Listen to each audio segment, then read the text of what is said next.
So today we are going to talk about how to solve true, false and not given. And yes no and not given दोनों similar ही होते हैं, but दोनों में same एक ही difference है देखने को. अगर हम ट्रू फॉल्स की बात करें, सो ट्रू फॉल्स में सिर्फ इतना होता है कि इसमें कोई राइटर का ओपिनियन नहीं होता है, इसमें फैक्चुअल इंफॉर्मेशन होती है. और जो हमारा येस नो का होता है, येस नो में हमारा राइटर का ओपिनियन होता है और कोई व्यू और कोई भी डिफरेंस नहीं है इसमें. बस आपको इसमें सिर्फ यही देखना है कि टेक्स्ट में क्या दिया हुआ है, उसके बेसिस पे ही आंसर लगाने हैं. So firstly let us know कि ट्रू को कैसे कंसीडर करते हैं, फॉल्स को कैसे और नॉट गिवन को कैसे कंसीडर करते हैं. So if we talk about the true, तो ट्रू हमारा दो सिचुएशंस में ट्रू हो सकता है. फॉर एग्जाम्पल फर्स्ट है कि if the meaning of the statement is same, कि अगर हमें कोई भी स्टेटमेंट दिया है उसका मीनिंग भी सेम है और जो हमें पैसेज में गिवन है उसका मीनिंग भी सेम हो. मतलब हमारा ज़रूरी नहीं है कि जस्ट कीवर्ड्स मैच कर रहे हैं तो हमारा आंसर ट्रू आएगा, ऐसा नहीं होता. यू हैव टू थिंक कि उसका मीनिंग क्या बन रहा है, वो कहना क्या चाह रहा है. सो हमारा मीनिंग बिल्कुल सेम होना चाहिए. At that time statement is our true. For example हम इसमें बोल सकते हैं कि जब हमारा मीनिंग बिल्कुल 100% मैच करे, चाहे पैसेज में हमारी 5 कीवर्ड्स हैं और हमारे आंसर में 4 कीवर्ड्स है तो भी, बट आंसर सेम होना चाहिए. फॉर एग्जाम्पल हम देखते हैं एग्जाम्पल पहले इसके. फर्स्ट देखो, जैसे हमें पैसेज में टेक्स्ट दिया है, the first personal computer was invented by Charles Babbage. ठीक है, और सबसे पहले तो हमें हमेशा ही क्वेश्चन रीड करना है, पैसेज की तरफ नहीं जाना है. सो फर्स्टली लो, चलो हम पहले क्वेश्चन रीड करते हैं. The Charles Babbage is the person who invented the first personal computer. तो इसमें क्या कह रहे हैं, हमारे कीवर्ड्स क्या है कि चार्ल्स बेबेज एक वो पर्सन है जिन्होंने फर्स्ट पर्सनल कंप्यूटर को इन्वेंट किया था, बनाया था. तो हमारे इसमें कीवर्ड्स क्या हुए, एक चार्ल्स बेबेज, एक इन्वेंटेड और एक फर्स्ट पर्सनल कंप्यूटर. सो अगर हम पैसेज की लाइंस देखें, the first personal computer was invented by Charles Babbage, क्योंकि इसको सिर्फ मोल्ड करके दिया हुआ है कि वो पर्सन है, ठीक है, जिसने इन्वेंट किया है. तो इसमें हमें डायरेक्ट दिया हुआ है कि फर्स्ट पर्सनल कंप्यूटर किसने इन्वेंट किया था, चार्ल्स बेबेज ने. सो बोथ मीनिंग तो सेम ही बन रहा है, so our answer is true. Okay, so अगर हम अब हम देखते हैं कि ट्रू फॉल्स की सेकेंड सिचुएशन क्या होती है. अगर हमें दिया हुआ है if a part of the statement is asked, अगर हमें मान लो हमें पूरा स्टेटमेंट दिया है कि ये ए के लिए भी सुटेबल है, बी के लिए भी सुटेबल है, सी के लिए सुटेबल है, बट हमें क्वेश्चन में दिया हुआ है सिर्फ ए से रिलेटेड ही क्वेश्चन, तो हम उसको कैसे सॉल्व करेंगे. चलो एग्जाम्पल की तरफ से हम समझते हैं. एग्जाम्पल है, क्वेश्चन पढ़ते हैं हम. Education is very important for children, कि एजुकेशन बच्चों के लिए बहुत ज़्यादा ज़रूरी है. अब हम स्टेटमेंट रीड करें, education is very important for all the individuals including man women and children, कि एजुकेशन बहुत ज़रूरी है सभी इंडिविजुअल्स के लिए, मैन के लिए भी, वीमेन के लिए भी और चिल्ड्रन के लिए. बट इन्होंने सिर्फ किसके लिए पूछा है कि चिल्ड्रन के लिए. बट कई बार हम सोच लेते हैं कि नहीं ये तो तीनों के लिए ज़रूरी है, मैन वीमेन एंड चिल्ड्रन, और हम फॉल्स मार्क कर देते हैं. बट नहीं, हमें अपनी कॉमन सेंस तो यूज़ करनी ही नहीं. हमें सिर्फ क्वेश्चन में पूछा है कि क्या वो बच्चों के लिए इंपॉर्टेंट है. येस वी कैन से कि हाँ ये इसमें चिल्ड्रन भी दिया हुआ है तो चिल्ड्रन के लिए भी इम्पोर्टेंट है. हम इसमें सबसे ज़्यादा मिस्टेक्स करते हैं कि हमें सभी तो दिए नहीं हुए इसलिए फॉल्स आएगा. सो कंसीडर करके चलना कि जो भी आपको क्वेश्चन में पूछा है वो आपके हिसाब से, पैसेज के हिसाब से ठीक है या नहीं है. सो इस सिचुएशन में भी हमारा आंसर ट्रू ही आएगा. So let's discuss the next one. Okay, false. False हम डिटरमाइन करने के लिए ना हमें 3 सिचुएशंस देखनी पड़ती हैं. 3 सिचुएशंस में फर्स्ट हमारी सिचुएशन है कि अगर हमारी स्टेटमेंट और टेक्स्ट कॉन्ट्राडिक्ट करे, अपोजिट हो, मतलब बिल्कुल उल्टा हो, बिल्कुल अपोजिट हो. सो हम इसके एग्जाम्पल देखते हैं. पहले एग्जाम्पल है क्वेश्चन की. पहले the price of the imported product is decreasing, तो क्या हो रहा है कि जो प्राइस है इम्पोर्टेड प्रोडक्ट का वो इंक्रीज हो रहा है. और हमें स्टेटमेंट में क्या दिया हुआ है कि ड्यूरिंग लास्ट ईयर, कि पिछले साल, the price of the imported product is on the rise, कि वो राइज हो रहा था, ठीक है, due to change in government policy. Government policy की वजह से। अब देखो राइज दिया हुआ है, राइज का मतलब क्या होता है, इंक्रीज, बट यहाँ पे हमें क्या दिया है, डिक्रीज। तो देखो बिल्कुल अपोजिट वर्ड्स है ना, एक जगह पे हमें इंक्रीज दिया है, एक जगह हमें डिक्रीज दिया है।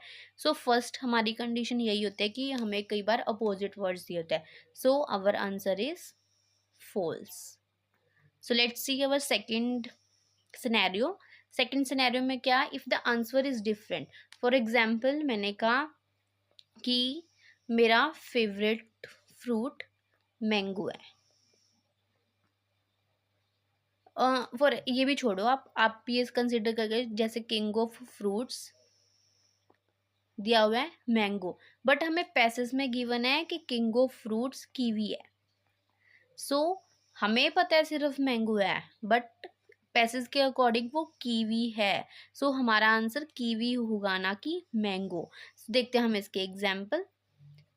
फोर हमारा क्वेश्चन है, personal computer were first invented in 1990। कहते हैं कि जो हमारे पर्सनल कंप्यूटर है वो फर्स्ट टाइम कब इन्वेंट हुए थे, 1990 में। हमारे कीवर्ड्स क्या हो गए, पर्सनल कंप्यूटर और 1990। सो हमें पैसेज में दिया हुआ है the first personal computer was invented in the 1970, but यहाँ क्या दिया हुआ है कि जो हमारा फर्स्ट पर्सनल कंप्यूटर था वो कब इन्वेंट हुआ था, 1970 में, बट यहाँ क्या दिया हुआ है, 1990। सो देखो सारी स्टेटमेंट हमारी मैच कर रही है, बट वो आंसर ही डिफरेंट है।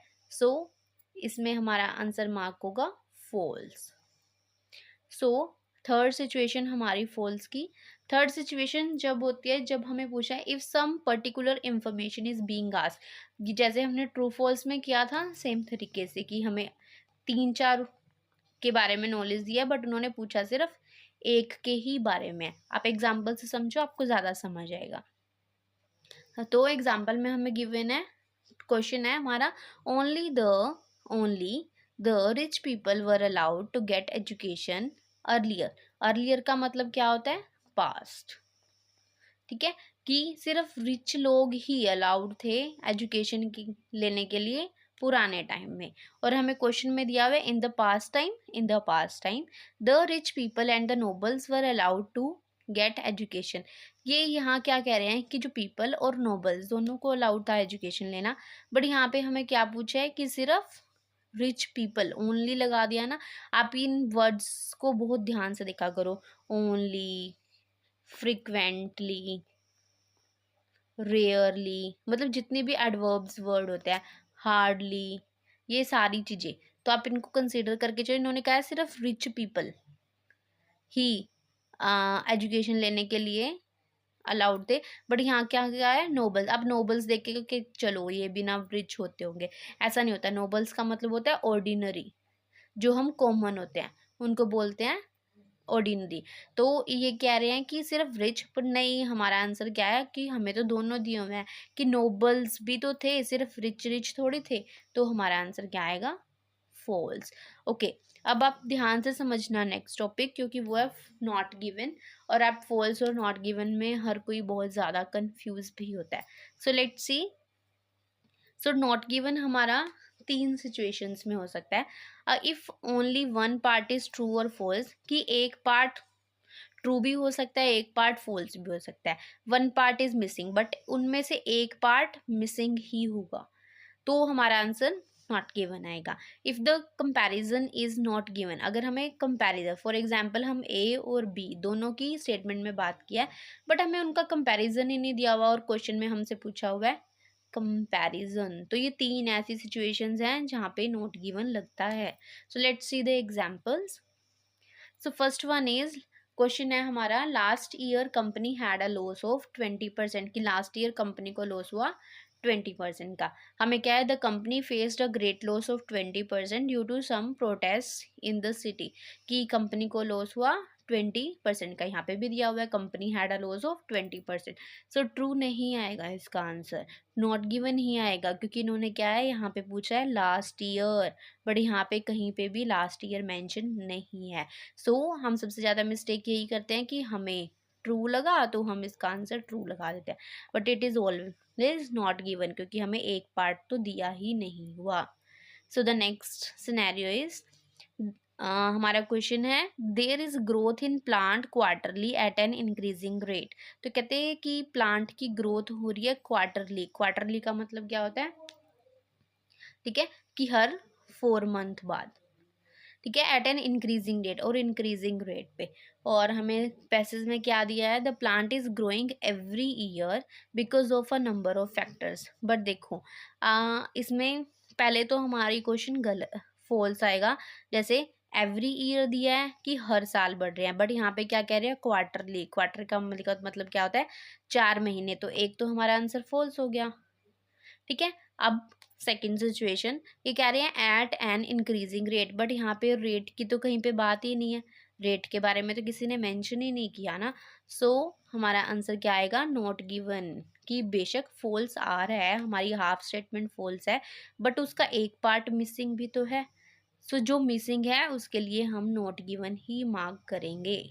सो द नेक्स्ट वन इज, हमें क्वेश्चन है, more males and females are interested in watching football matches. कहते कि more males and females, more कहते ज़्यादा मेल्स और फीमेल्स ही इंटरेस्टेड हैं फुटबॉल मैचेस देखने में। और यहाँ पे क्या गया है कि there are many men and women who have interest in watching. कहते कि बहुत सारे मैन और वुमेन हैं, बट यहाँ पे क्या दिया है कि मोर। आपको कंपैरिजन्स तो दिया ही नहीं हो ना कि ज़्यादा मेल्स या ज़्यादा फीमेल्स, बट यहाँ पे क्या है कि बहुत सारे। तो कहीं पे भी कंपैरिजन है ही नहीं, कंपैरिजन हमें गिवन ही नहीं है। तो कंपैरिजन गिवन ही नहीं है तो हमारा आंसर क्या आएगा, not given. And one more thing, चलो यहाँ पे तो मोर से है, एक आपको ना देन के साथ भी बहुत कंपैरिजन, यहाँ पे वर्ड्स मिलेंगे आपको, then, rather, as compared to. ये ऐसे बहुत सारे वर्ड्स हैं जो आपको कंपैरिजन के लिए यूज़ किए जाते हैं। कई बार ये वर्ड्स ही नहीं होते, कई बार दैट होता है, सिर्फ दैट ऑफ। तो ये बहुत सारी सिचुएशंस है, तो आप इनको अपने माइंड में रखो, उसके बाद ही ट्रू फॉल्स सॉल्व करो। सो इसके कुछ प्रैक्टिस क्वेश्चंस मैं व्हाट्सएप चैनल पर डाल दूंगी, आप वहाँ से उनकी प्रैक्टिस कर सकते हो। So that's the end of the video. Thank you so much for watching and don't forget to like, share and subscribe.